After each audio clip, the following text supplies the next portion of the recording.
Salut à tous, c'est encore le frère Pierre avec le cours de piano en 10 minutes par jour. En fait, nous avons étudié quelques leçons jusqu'alors.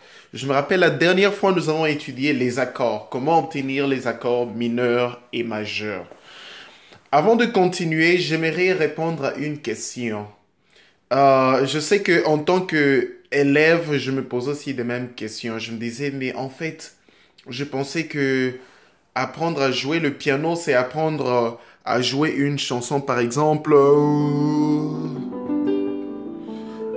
En fait, quelque chose, produire de la musique. En fait, mais pourquoi est-ce qu'on passe tout le temps à faire ce que l'on fait?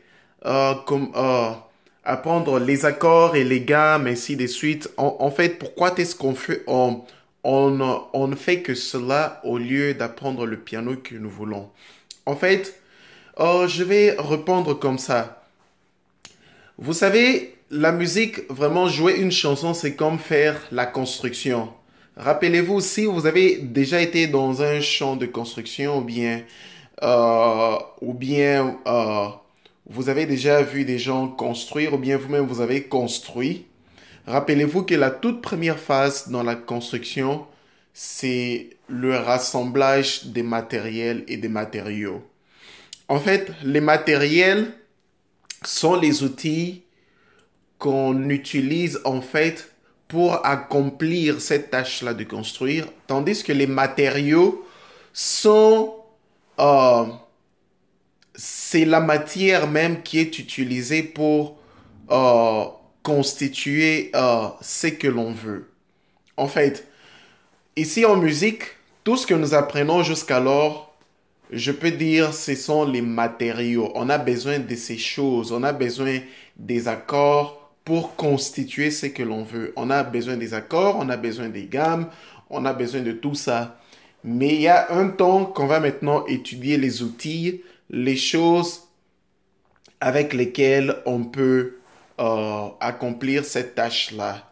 Et nous allons aussi faire la construction. Nous allons faire la construction. Comment est-ce que on peut mettre ces choses ensemble? Voilà. Sans plus tarder, j'aimerais juste revenir sur ce qu'on a vu dernièrement. On avait vu ce qu'on appelle les accords. Je vous ai fait encore un tableau ici, vous vous rappelez. Voilà. Ça, c'est un tableau des accords majeurs et mineurs. Voilà. Euh, Si vous remarquez bien là-bas, si j'avais fait l'erreur, bon, j'ai réécrit avec le marqueur, c'est assez grand. Et ici, pour Fa dièse, vous voyez bien que pour Fa, c'est juste Fa. Là-bas, j'ai enlevé. Donc, le point là, c'est juste rien. C'était une rature, en fait. Ok. Donc là, c'est notre tableau des 12 accords mineurs et majeurs. Ces accords sont les accords dont vous aurez besoin pour jouer la musique au niveau fondamental, au niveau préliminaire. Donc, tout ce qui existe en musique peut être joué avec ça. Rappelez-vous, c'était exactement la formule qu'on a étudiée de 1, 3, 5. Si je tourne la page comme ça, vous vous rappelez que ici nous avons le tableau des 12 gammes. Et dans les 12 gammes, si vous vous rappelez bien, nous avons là, pour Do, nous avons un serré Do. Et puis pour Mi, 3 serré Mi. Et puis 5 serré Sol. Donc là, nous sommes sur Do. Donc pour Do, nous avons Do, Mi et puis Sol. En fait, tandis que si nous passons par exemple sur Do dièse, vous voyez que nous avons Do dièse et puis nous avons Fa et puis nous avons Sol dièse. Tandis que sur la ligne de Ré, on a Ré, Fa dièse et puis là, ainsi de suite. C'est exactement la même chose qu'on a fait.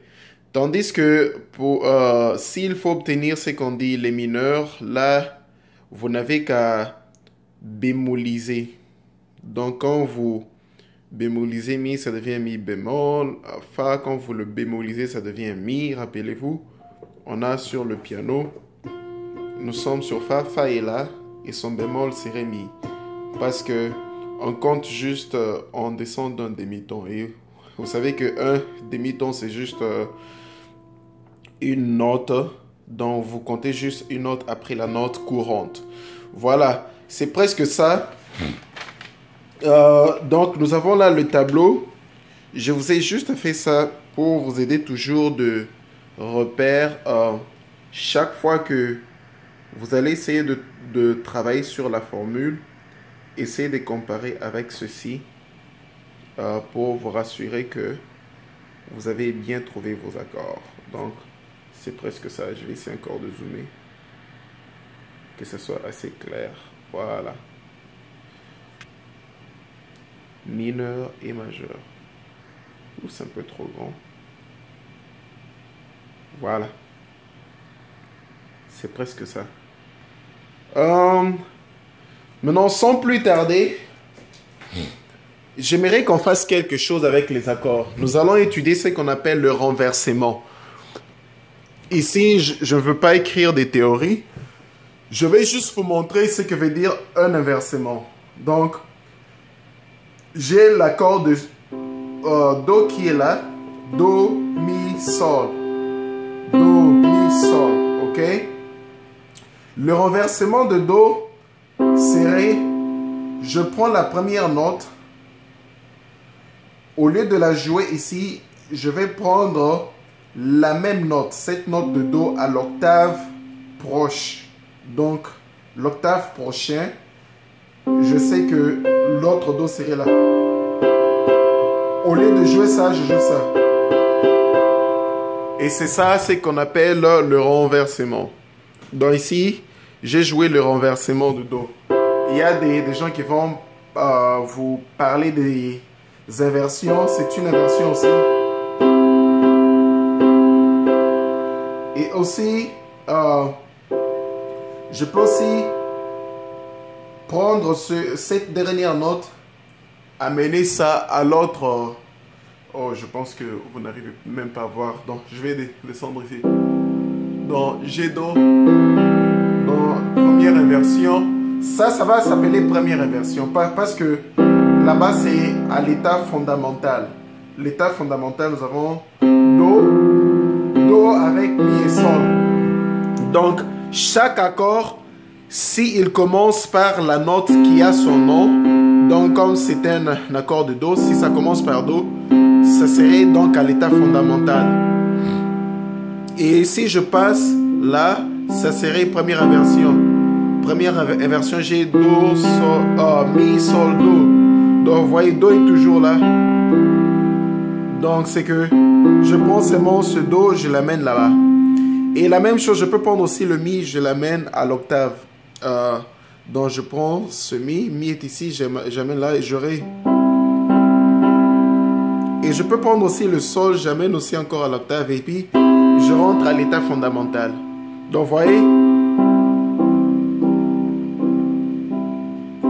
remarquez que un accord à 3 notes a 3 façons différentes de le jouer. Donc il y a d'abord l'état fondamental qui est la première façon. Deuxième façon sera première inversion. Et troisième façon sera deuxième inversion. Donc je peux.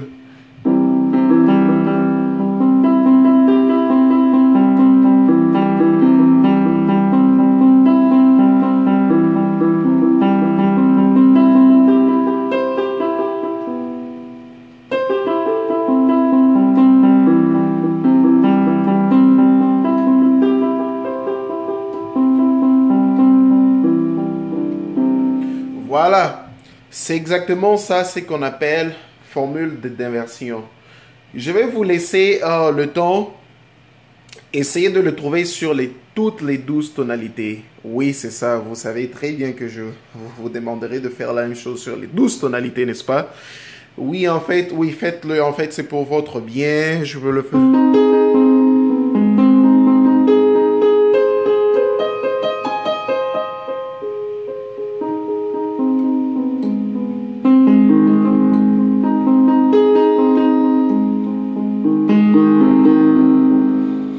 Voilà, c'est presque ça. Faites ça sur toutes les 12 tonalités. Ça va vous aider d'avoir juste la visualisation de toutes les possibilités du même accord que vous pouvez jouer de part et d'autre. Merci beaucoup d'avoir suivi la leçon et à la prochaine.